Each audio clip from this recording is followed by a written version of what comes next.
ওগো আল্লাহ, ওগো মালিক, তুমি ছাড়া তো আমাদের আর কেউ নাই, তুমি ছাড়া তো আমার আর কেউ নাই। আল্লাহ গো, তুমি যদি মাফ না করো কে আমাকে মাফ করবে? তুমি যদি মাফ না করো কে আমাকে মাফ করবে?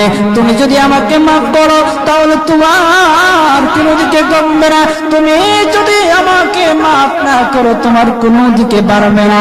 আল্লাহ গো, তুমি আমাকে মাফ করে দাও। সারাটা জীবন অন্যায় কাজ করেছি, সারাটা জীবন নাফরমানি করেছি, আমার কাছে কালেমার দাওয়াত কম আসে নাই, আমার কাছে কালেমার দাওয়াত কম আসে নাই, আমাকে লোকেরা কম বোঝায় নাই। ওগো আল্লাহ, তুমি আমাকে মাফ করে দাও।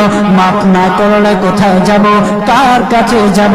বাবা যখন মারে তখন মার কাছে আশ্রয় নেওয়া যায়, মা যখন প্রহার করে তখন বাবার কাছে আশ্রয় নেওয়া যায়, বাবা মা যখন প্রহার করে তখন দুনিয়ার কারো না কারো কাছে আশ্রয় নেওয়া যায়।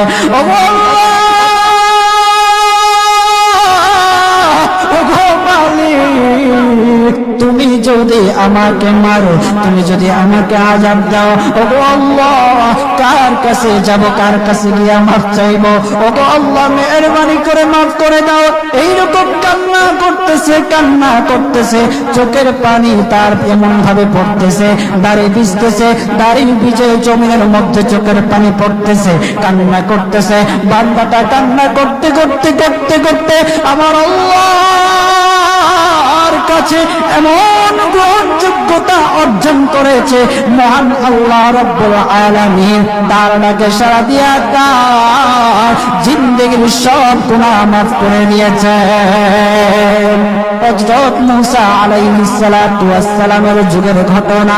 একজন বড় পাপিষ্ঠ ছিল, জীবনে এমন কোন গুনাহ নাই যে গুনাহ সে করে নাই। তার গুনার প্রতি অতিষ্ঠ হইয়া, মানুষ তার গুনার প্রতি অতিষ্ঠ হইয়া গ্রামের লোকেরা তাকে হাত পা বেঁধে জঙ্গলের মধ্যে ফেলে দিয়ে আসে। জঙ্গলের মধ্যে থাকতে থাকে কিছুদিন থাকার পর মালাকুল মউত যখন তার সামনে এসে উপস্থিত, এর আগ মুহূর্তে সে বান্দা আল্লাহর কাছে ডেকে ডেকে বলতেছে, ওগো মালিক, তুমি ছাড়া তো আমাদের আর কেউ নাই, তুমি ছাড়া তো আমার আর কেউ নাই। আল্লাহ গো, তুমি যদি মাফ না করো কে আমাকে মাফ করবে? তুমি যদি মাফ না করো কে আমাকে মাফ করবে? তুমি যদি আমাকে মাফ করো তাহলে